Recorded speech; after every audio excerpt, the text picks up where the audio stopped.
Welcome to our channel. Today we how to enable Slack notifications from Jira for issue changes, detailed guide step by step clearly. To enable Slack notifications from Jira for issue changes, start by logging into your Jira account.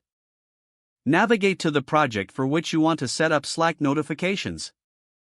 Click on the project settings option, typically found in the left sidebar. In the project settings menu, look for the webhooks section.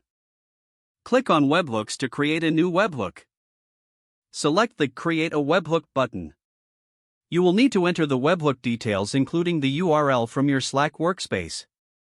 Open Slack and navigate to the Apps section in the sidebar. Search for incoming webhooks and click to add it to your workspace. Select the channel where you want Jira notifications to be sent.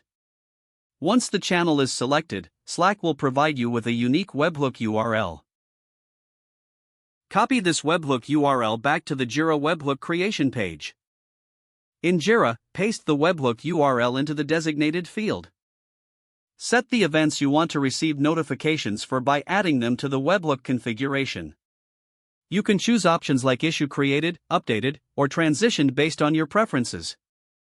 After setting the desired events, click on the Save button to create the webhook.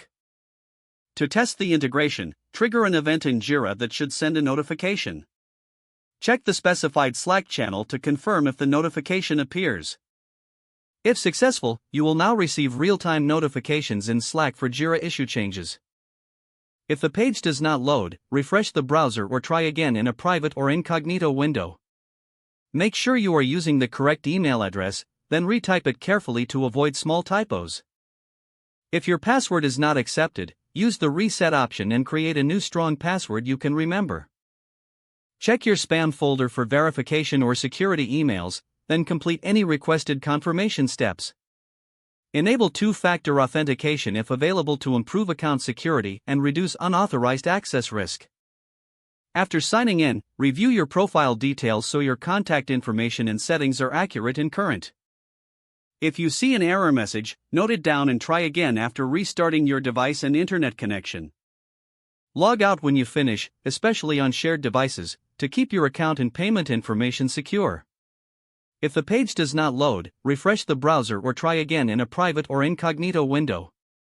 Don't forget to like this video and subscribe to our channel for more step-by-step tech guides.